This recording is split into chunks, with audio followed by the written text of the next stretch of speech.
오늘 주께서 세상에 보낸 택자들, 이러는 하나님이 그 택한 자들이 있고 택함 받지 못한 자들이 있는데 그것을 가지고 우리가 왈가왈부할 수는 없습니다. 하나님은 창조자고 하나님의 주권을 인정하는 우리는 하나님 뜻대로 하시는 거예요.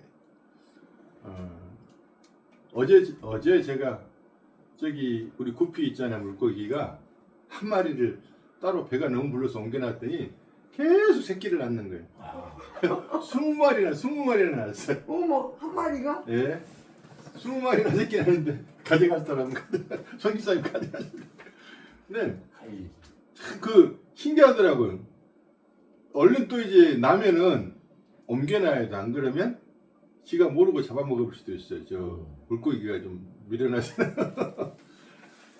근데 참 신기한 게 계속 내려보내는 거예요. 계속 낳는 거예요. 그걸 보면서 하나님이 자기 백성들을 계속 보내신 거예요, 이 세상에.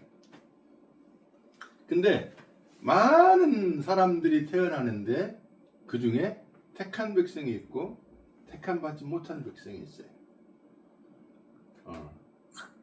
그래서 예수님이 아버지한테 그러잖아요. 아버지께서 나를 보내신 것처럼 나도 저들을 보냅니다, 그러거든요. 그러니까 분명하게 하나님의 보내신 자들이 있어. 그들을 보고 택한 자들이라고 해요.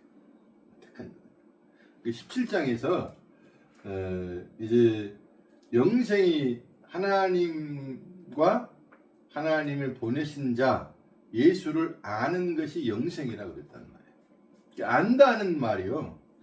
안다는 말이 이론적으로 안다는 말이 있고 경험적으로 안다는 말이 있어요.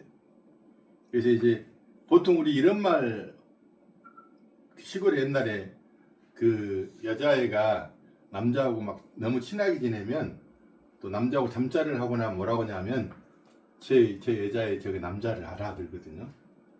남자하고 잠자리를 했을 때 남자를 안다 그러지 그냥 아는 것을 안다고 하지 않거든요. 근데 성경에서도 아담과 하와가 아담을 알고 아담이 하와를 알고 그럴 때 야다라는 단어를 써요. 그 야다라는 단어는 체험적으로 성적인 관계를 가졌을 때 야다라는 단어를 써요. 체험적인 암. 근데 헬라어에서는 또 안다는 단어가 두 개가 나와요.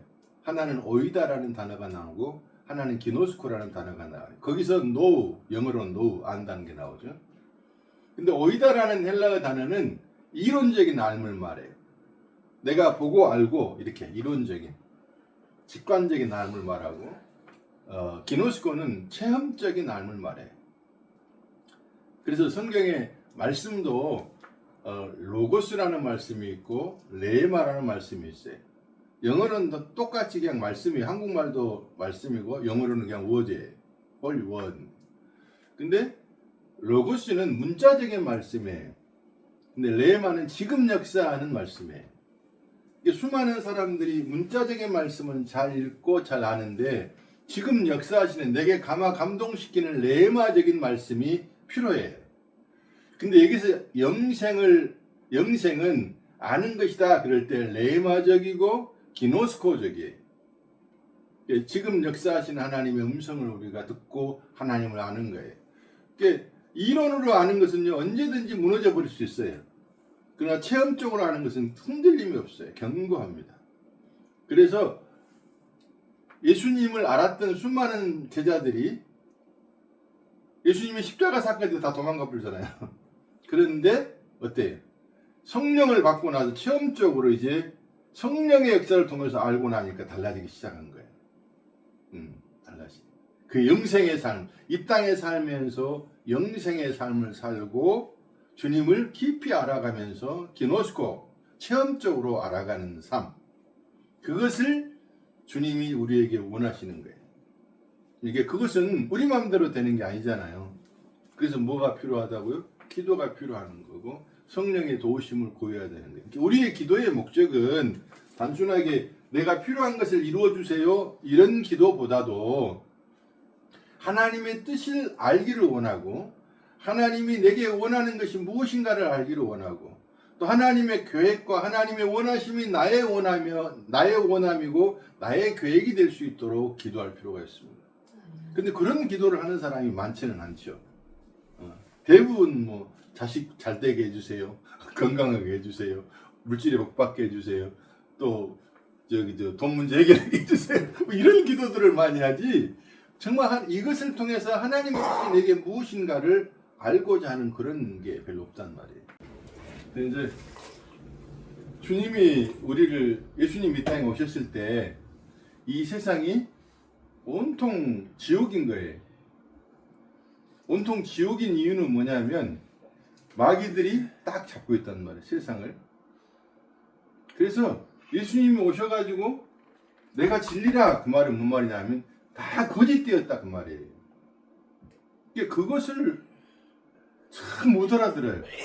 이 세상이 지옥이고 거짓되었다, 마귀들의 세상이다. 그래도 좋은 것들이 있기 때문에 어떻게 이 세상이 지옥이야, 어떻게 이 세상이 마귀들의 세상이야, 이렇게 생각을 하는 거예요. 선악과를 따먹인 인간들은 선할 수도 있고 악할 수도 있어요. 그 선하다고 해서 좋은 게 아니라니까요. 하나님을 떠난 인간의 상태는 이미 지옥이에요. 그러니까 사람들이 생각할 때 막 험악하고 무섭고 더럽고 이런 것만을 지옥이라고 생각하지, 하나님과 관계가 끊어진 것이 지옥이라는 걸 모르는 거예요. 지옥이라는 말은 땅 지자에다 감옥 옥자를 써요. 땅 지라는 말은 뭐야? 땅의 것에 붙잡혀, 땅의 것에 갇혀있다, 그 말이에요. 사람들이 죽으면 다 무덤 땅속으로 들어가잖아요. 근데 세상 사람들이 전부 다 땅의 것에 붙잡혀 있어요. 금, 땅에서 나온 거잖아요. 채소, 먹는 거 다 땅의 것도, 사람도 뭐예요? 흙에서 나왔잖아요. 땅의 것이. 그래서 전부 땅의 것을 추구하는 것이에요. 근데 그것이 지옥의 삶이라는 걸 모르는 거예요. 그래서 하나님의 생명을 받을 때에만 하늘의 것을 추구하기 시작하는 거예요. 이 천국을 살기 시작한다는 거죠. 그래서 주님이 오셔서 다 가짜야 라고 말하는데 우리는 뭐예요? 전부 그걸 안 믿어요. 어찌 가짜냐 그래. 다 사기를 치려고 그러잖아요. 다 사기꾼들이에요. 크게 사기를 쳤던 적게 사기를 쳤던 거짓말하면서 다 자기의 이익을 챙기려고 그러잖아요. 자기의 이익을 챙기려고 다른 사람에게 조금 손해를 끼쳐더라도 자기에게 이익되게 하려는 것이 어떻게 보면 다 사기거든요. 얼마나 주변에 사기꾼들이 많아요. 뭐 금방 몇 천만 원도 그냥 뺏겨버리잖아요. 몇 백만 원은 금방 뺏기고, 그런 정도 사기꾼만이 사기꾼들이 아니에요. 사방의 사기꾼들이에요. 자기의 이익을 위해서는 기꺼이 다른 사람을 희생시켜버려요. 안 그런 사람도 있어요. 아니요. 그 사람이 어려운 위기에 아직 안 처해봐서 그래요. 사람은 극단적인 위기에 처하면 다 사기꾼처럼 돼버려요. 자기만 살겠다는 거예요. 자기 중심으로 가는 거예요. 이기적으로 가는 거예요. 사기라는 게 뭐 다른 거 아니에요. 자기만 챙기면서 다른 사람이 손해를 보더라도 내 이익만 보면 되는 거거든요. 그 거짓말만 해서 저 사람은 돈을 뜯어낸 것만이 사기가 아니에요. 그게 온통 이 세상이 뭐예요? 거짓된 세상이라 그 말이에요. 그래서 예수님이 나 진짜야, 내가 진리야, 너희는 지금 가짜 세상에 살고 있어, 아무리 말해도 못 알아들어요. 그리고는 결국은 어째요? 진짜이신 예수를, 진리이신 예수를 죽여버리잖아요. 이 세상이 그래서 지옥이라는 거예요. 이 세상이 그래서 사기꾼들의 세상이라는 거예요. 예수님만이 사기가 아니고 진짜죠. 근데 온 세상이 사기예요. 그런데 자기들은 진리인 것처럼, 자기들은 정직한 것처럼, 자기들은 바로 사는 것처럼, 자기들은 선한 것처럼 그렇게 사는 거예요. 이 세상에서 가장 선한 사람들이 유대인들이에요. 유대인들은 선한 사람들이에요. 율법을 지키니까 얼마나 선하겠어요? 얼마나 착하겠어요? 이스마엘 사람들이 막 독한 것 같이 착한 사람들 많아요. 이단들도 많고요. 여호와 증인들 몰몬교도 착한 사람들 많아요. 아무 의미가 없다니까요. 그들이 아무리 선을 추구한다 할지라도 예수 그리스도와 하나님 아버지와 연결되어 있지 않으면 그들은 여전히 가짜요, 지옥인 거예요. 근데 그걸 누가 아냐고요. 그래서 알려주려고 예수님이 오셨는데 예수님을 죽여버린다니까요. 그런데 그들이 아무리 죽여도 주님은 죽일 수가 없어요. 왜냐? 주님은 하나님이시기 때문에. 두 번째, 주님은 죄가 없으시기 때문에. 그래서 3일 만에 살아나셔버리잖아요. 그래서 그분이 죽을 이유는 한 가지밖에 없어요. 너희가 얼마나 죄인들인가를 폭로시키는 거예요. 예수님의 십자가 사건은요, 너희들 세상 모든 사람들이 다 죄인들이야, 가짜야. 그래서 진짜인 나를 죽이는 거야. 메꾸는 원숭이들이 사방에 있어요. 그리고 양쪽 눈 달린 원숭이가 하나 왔더니 사람들이 저거 병신이라고 죽여버리네. 예수님이 제대로 말씀을 해주니까 아니다는 거야. 틀렸다는 거야. 네가 틀렸다는 거야. 우리가 다 맞는 거예요. 그래서 민주주의가 위험한 거예요. 수많은 사람들이 옳다고 하면 그것이 옳은 것이 돼버리는 것이에요. 아니에요.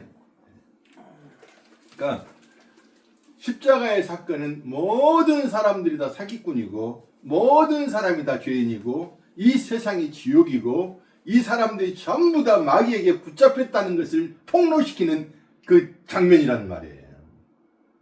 그래서 하나님이 영광을 받으신 거예요. 예수, 너희들이 나를 떠났을 때 어떤 상황이 벌어지는가를 봐봐라. 결국은 너희들은 도저히 구원받을 방법이 없어. 내가 하지 않으면 너희는 너희 스스로 절대 구원받을 수가 없고 어떤 사람도 너희를 구원시킬 수가 없어. 하나님이 나만이 너희들을 구원시킬 수가 있어. 그것을 깨닫고 이 땅에서 오면 되는 거예요. 하나님의 택한 백성은 그거 깨닫고 가는 거예요.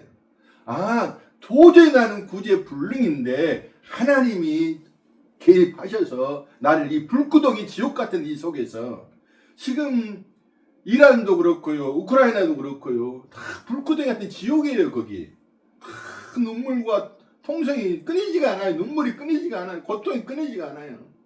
거기만 그렇게 한데요. 여기도 그래요.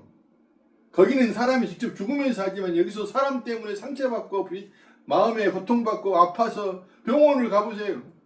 아파서 제가 이번에 이명 때문에 병원을 한번 잘한다는 병원을 갔더니 제가 4시간을 기다렸습니다. 환자가 얼마나 많은지. 아프다는 소리예요. 이 세상이 뭔 천국이냐고. 꽃이 핀다고 천국은요? 꽃이 고쳐요. 잠깐 그런 것 같지만 곧 다 사들어지는 거예요. 끝나는 거예요. 그래서 이 세상에서는 절대로 소망이 없으니까 너희들 나만 바라봐야 된다. 그래서 예수가 오신 거예요. 우리의 소망이신 예수 그리스도. 아마 집사님도 80평생을 살아오고 우리도 86년을 살았잖아요. 느끼면서 소망이 별로 없을 거예요. 자식들 얼마나 다들 이쁘게 키웠는가요? 얼마나 열심히 살았는가요? 그 남는 것은 뭐예요? 늙어서 몸도 어떻게 감당할 수가 없잖아요. 집사님이 기침이 막 나오는데 기침이 감당이 안 돼. 잘 조절이 안 돼. 이게 내 몸이면 내 마음대로 돼야 되고 내가 그렇게 열심히 먹었고 내가 그렇게 건강하게 운동 잘했으면 내 마음을 잘 들어줘야지, 내 말을 잘 들어줘야지. 이게 안 들어준다는 말이에요. 또 성대 같은 경우는 지가 원하지도 않은데 아파가지고 저 고생을 또 하고 있잖아요. 인생이 그런 거예요. 그런 가운데 우리가 예수 그리스도를 알고 예수 그리스도를 믿고 예수 그리스도의 말씀을 듣는 것은 놀라운 은혜입니다. 그 귀가 열려졌다는 건 기가 막힌 사건이에요. 우리는 세상의 말만 들어요. 사람의 말만 들어요. 그런데 하나님의 음성이 내게 들려가지고 하나님의 말씀이 좋고 하나님에게 아멘이 된다는 건 엄청난 은혜를 받은 건데 문제는 심각하게 그걸 놀라운 일로 잘 생각을 안 하는 거죠. 오늘 주님이 분명하게 이 세상에 대해서 가짜라는 걸 이미 말씀하셨고 이제 17장에 넘어가면 예수님 십자가에 죽으신 사건이 나와요. 그때 온 세상이 가짜라는 게 폭로가 되는 거예요. 온 세상이 마귀들의 세상이라는 게 폭로가 되는 거예요. 유대인들 보고 뭐라고 그래요? 이 뱀새끼들라고 그러잖아. 이 사단의 무리들아 그러잖아요. 너희들이 모이는 예배 초소는 사단의 회당이야. 그걸 폭로시키는 장이 그 다음 장에 나와요. 이제 곧 나와요. 십자가 사건이란 말이에요. 그러나 너희들은 그래도 내가 너희들을 사랑해. 부활하셔서 택한 백성들에게 영원한 생명을 주시잖아요. 놀라운 일이죠. 그런 너희들을 내가 사랑하는 거야.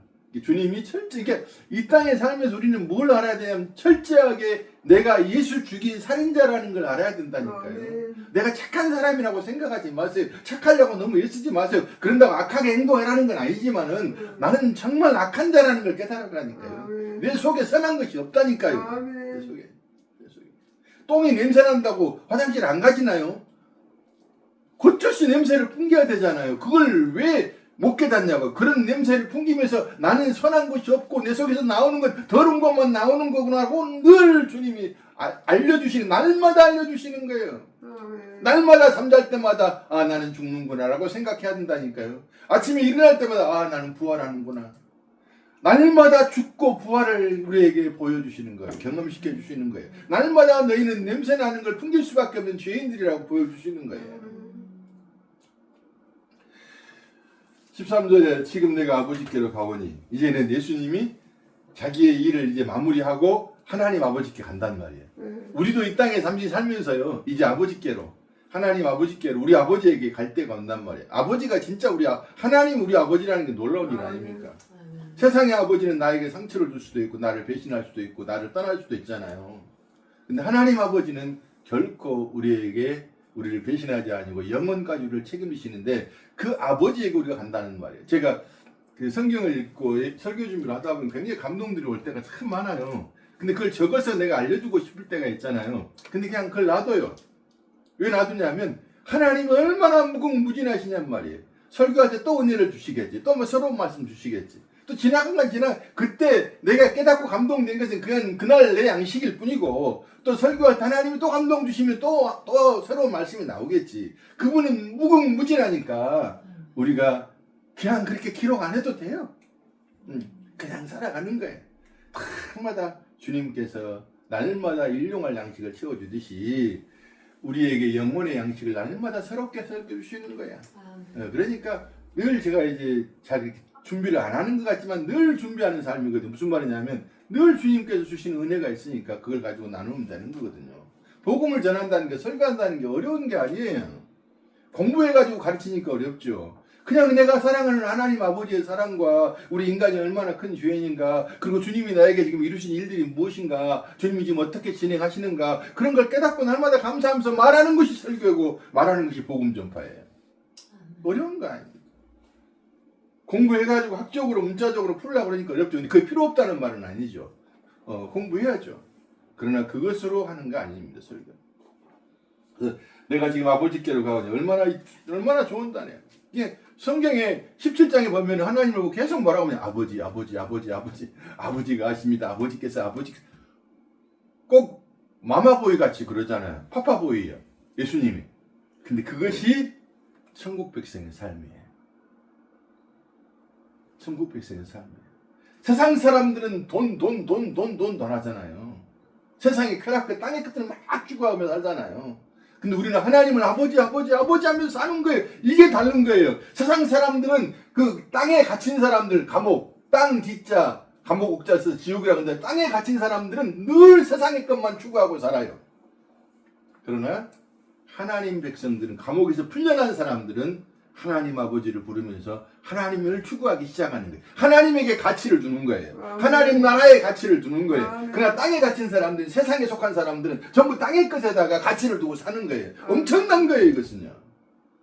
우리가 땅의 것에 가치를 두는 사람이 아니라 하늘의 것에 가치를 두는 사람으로 이제 바꿔졌어요. 그런데 아직까지 우리 육신이 있단 말이에요.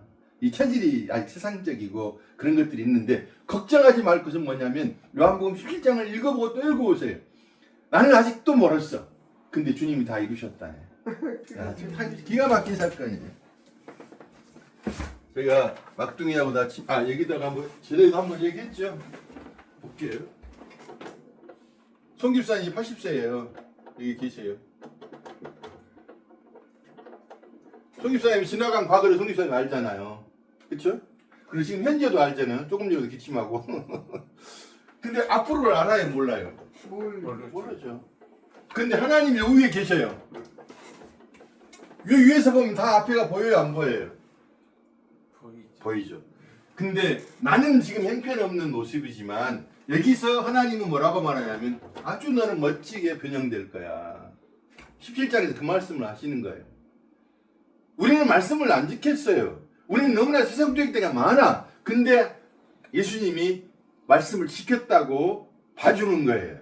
아멘. 이미 여기를 보고 말씀하시는 거. 이게 믿음이라니까요.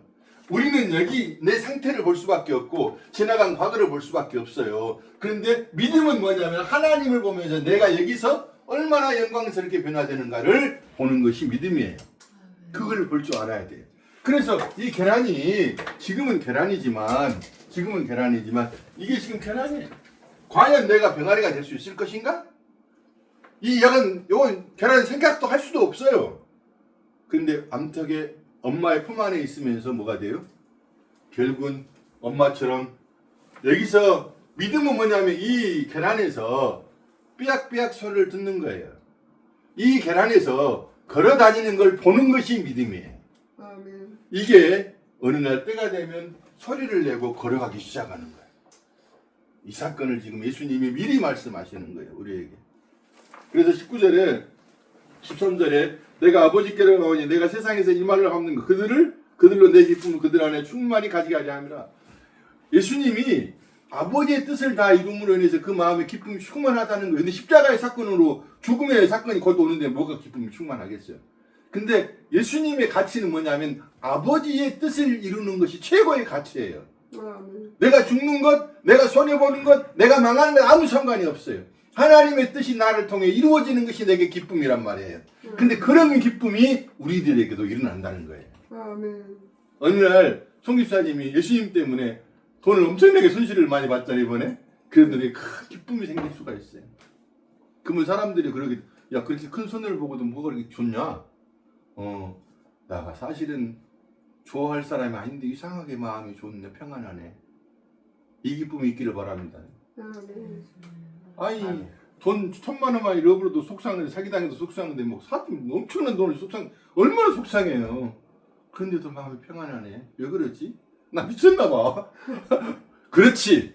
내가 미쳤어도 그리스도에게 미쳤나니. 아멘. 그런 거예요. 그 평안이 우리에게 있기를 원합니다. 예수님이 말씀하시잖아요. 그 놀라운 기쁨을 갖게 하려. 완전히 망했어요, 예수님이. 지금 망한 거예요. 조금 있으면 제사들 다 도망가요. 십자가에서 망할 수 없는 고통을 당할 거예요. 피를 철철 흘리고 손에 못을 박히고 발에다 못이 박히고 피를 완전히 흘려가면서 그 말할 수 없는 고통 속에서 그 기쁨을 지금 말하는 거예요. 이 기쁨은 세상에 줄 수 있는 기쁨이 아니에요. 하나님의 뜻을 이루는 놀라운 기쁨입니다. 그러니까 그 기쁨이 모든 고난을 이겨버리는 거예요. 어려움을 이겨버리는 거예요. 14절에 내가 아버지의 말씀을 그들에게 주었사오며 세상이 그들을 미워하였사오니 이는 내가 세상에 속하지 아니한 같이 그들도 세상에 속하지 아니합니다. 우리에게 하나님의 말씀이 있어요. 그 말씀은 뭐냐면 이제 그 말씀대로 살아가려는 마음이 있다고 말이에요. 그런데 그걸 세상이 미워라 그래요. 아버지의 말씀을 예수님이 가지고 있었어요. 그래서 아버지의 말씀을 말했더니 다 미워하는 거예요. 오늘도 똑같아요. 우리도 하나님의 말씀을 말하기 시작하면 세상이 우리를 미워해요. 세상이 우리를 좋아하는 이유는 복음을 전하면 다 미워하잖아요. 예수님을 말하면 별로 좋아하지를 않잖아요. 예수님을 말했는데 좋아하는 사람 거의 없어요. 하나님 특별히 택한 백성들이나 좋아하고 뭔가 반응을 일으키지 거의 반응 안 하고 인상 쓰고 욕하고요. 어떤 사람 침을 뱉기까지 해요. 침 뱉기까지 하고. 뭐 공산주의에서는 바로 죽여버리죠. 그렇게 되면. 모슬렘권에서도 마찬가지로 죽입니다. 우리나라는 그렇게 할 수는 없으니까 외면하고 침 뱉은 정도지. 만약에 우리나라가 공산권에 들어간다면 죽이는 거 어렵지 않을 겁니다. 예수 믿는 나라, 예수 말하면은. 그래서 세상이 우리를 좋아하지를 않아요. 믿는 사람들이 세상과 타협할 수가 없는 거예요. 세상과 타협한다는 말은 무슨 말이냐면, 집사님 배가 있어요. 배가 있는데 밑에 구멍이 났어. 그럼 침몰해버려요? 침몰 안 해요? 침몰하겠죠. 세상과 타협한다는 건 침몰하는 배와 같아요. 구멍이 나버린 배와 같다는 말이에요. 세상과 타협할 수가 없어요. 배는 구멍이 나는 순간에 망해버립니다. 타협하는 순간에 망합니다. 신앙은. 그러니까 타협을 하지 않고 계속 가는 거예요. 세상은 바다라고 한다, 물이라고 한다면 배는 우리 믿는 이들 교회와 같아요. 근데 지금 교회는 너무나도 많이 타락해 있잖아요. 전혀 교회가 능력이 없어요. 세상 사람들이 좋아하는 교회입니다. 요즘 교회는. 그럴 수가 없거든요. 그럴 수가 없거든요. 그럼 왜 그렇게 좋아하느냐? 그만큼 교회가 세속화되어 버렸다는 말이에요. 세상에 속해 버렸다는 말이에요. 세상에 속한 것들을 구원해 줬더니 다시 또 세상에 속해 버려요. 그러나 참된 믿는 이들은 거기서 또 끄집어냅니다. 주님이 끄집어내서 온전하게 갈 수 있도록 하는데, 내가 아버지의 말씀을 그들에게 주었사며 세상이 그들을 미워하였사오니 이는 내가 세상에 속하지 아니함 같이 그들도 세상에 속하지 아니함으로 인함이라. 내가 비옵는 것은 그들을 15절에 세상에서 데려가시기를 위함이 아니오 다만 악에 빠지지 않게 보존하시기 위함이라. 주님이 계속 제자들을 위해서 기도하는 것은 세상에 데려가기, 천국에 데려가기 위한 것이 아니고 이 세상에 살면서 악에 빠지지 않고 세상에 속하지 않고 믿음을 끝까지 지켜서 이 주님이 허락하는 그 시간까지 주님을 바라보고 전진하는 것이 우리의 일입니다. 우리의 사명입니다. 특별한 일을 하는 것도 중요하지만 그저 날마다 하나님에게 소망을 두면서 살아가는 삶이 세상에 속하지 않는 비결이기도 합니다. 16절 내가 세상에 속하지 않같이 분명히 말하는 내가 세상에 속하지 아니한같이 그들도 뭐예요? 세상에 속하지 아니하였느니라. 참 놀랍죠. 놀랍죠. 예수님이 세상에 속하지 않는데 우리도 세상에 속하지 않는다네. 그것은 앞으로 그렇게 지금 이미 속해 있어요. 그러나 그렇게 될 거예요. 보세요. 아마 성찬 씨가 떡이 지금 어디 있어요? 네. 우리 안에 있죠. 그걸로 말미암아 우리가 거룩해진 거지. 내가 착한 일을 하고 막 성경책을 들고 설교를 한다고 해서 거룩해진 것이 아니란 말이에요. 아멘. 예수님이 생명이 우리 안에 들어오는 순간, 아멘. 예수님이 말씀이 우리 안에 들어오는 순간, 아멘. 우리는 거룩해졌고 세상에 속하지 않는 사람이 됐다는 말이에요. 아멘. 굉장한 말이에요. 굉장한 말. 아멘. 내가 세상에 속하지 않은가 그들도 세상에 속하지 아니하. 아, 놀랍잖아요. 이 말씀을 읽으면 우리가 흥분되는 거예요. 와, 내가 세상에 속하지 않았다고 봐주는 거란 말이에요. 주님께서. 그리고 장차 그런 사람, 그런 영광의 사람으로 주님이 변화시킨다는 하나님의 의지요, 하나님의 열심이요, 하나님의 뜻이요, 하나님의 계획이 들어있다 그 말이에요. 굉장히 17절에 그들을 진리로 거룩하게 하옵소서. 아버지의 말씀은 진리니이다. 우리가 진리로 말미암아 하나님 아버지의 말씀을 받아서 우리가 어떻게 됐다고? 거룩한 주의 백성이 됐다 그 말이에요. 놀라운 일이에요. 아멘. 성경책을 들고 설교를 하고 선교를 한다고 해서 거룩한 것이 아니고 그 속에 아버지의 말씀이 있느냐 그 말이에요. 아버지의 가치, 아버지의 그 생명이 그 안에 있느냐 그 말이에요. 아멘. 아버지를 알미 있냐 그 말이에요. 아멘. 아버지의 말씀을 즐겨 받음이 있냐 그 말이에요. 아멘. 그러면 거룩해졌다고 이 말한 거예요. 그러니까 거룩은 우리의 행실을 말하는 게 아니에요. 물론 거룩한 삶도 있어야죠. 그러나 먼저는 우리가 분명히 알아야 될 것은 거룩한 생명, 거룩한 신분이 먼저예요. 신분이 먼저예요. 신분. 신분이 바꿔져서 이제 거룩한 삶을 사는데 그 삶은 누구냐면 거룩하신 분은 예수 한 분밖에 없어. 아멘. 그러니까 예수가 나타날 때 내가 거룩한 삶을 사는 거예요. 그러니까 그렇게 될 때는 자기를 자랑하지 않아요. 아멘. 자기를 자랑하는 순간에 그건 지가 산 거지 주님이 사신 게 아니란 말이에요. 아멘. 그러니까 날마다 우리가 거룩한 삶을 산다는 것은 주님이 내게서 나타난 것일 뿐이니까 오직 하나님만 영광을 받으시는 거예요. 아멘. 예수님이 영광 받으시는 분은 하나님 아버지가 영광 받으시는 분은 예수님 한 분밖에 없어요. 그러니까 예수가 나타날 때 하나님이 영광 받는 삶을 사는 거예요. 아멘. 18절에 아버지께서 나를 세상에 보내신 것 같이 나도 그들을 세상에 보냈고 우리가 분명히 어떤 사람이라고요? 세상에 보내신 바 된 사람들이란 말이에요. 굉장한 말입니다. 그게 사명자들이에요. 하나님 우리를 이 세상에 보냈어. 뭐 하려고? 아버지의 말씀을 증거하게 하려고. 이유는 한 가지밖에 없어요. 예수를 말하게 하려고. 그리고 예수님의 뜻을 따라서 십자가의 길을 걸어가게 하는. 그래서 주님이 뭐라고 그래요? 너희가 나의 제자가 되려면 날마다 자기를 부인하고 자기 십자가를 써야 하느니라. 그렇게 말씀하셨어요. 그것이 우리가 가야 할 길이에요. 날마다 나를 부인하는 길. 마지막 19절에 또 그들을 위하여 내가 거룩하게 하오니 이는 그들도 진리로 거룩함을 얻게 하려 함이니이다. 내가 나를 거룩하게, 예수님이 거룩하게 되신 이유는 우리를 거룩하게 하려고 이미 거룩해졌다고 말씀하시기도 있고 또 거룩하게 하려고도 또 말씀하고 있어요. 왜냐하면 하나님의 측면에서는 다 완성된 거지만 또 우리 측면에서는 지금 거룩을 향해 전진해 나가고 있는 거예요. 그래서 오늘 말씀을 이제 접으면 우리는 기가 막힌 은혜를 입은 사람들이다.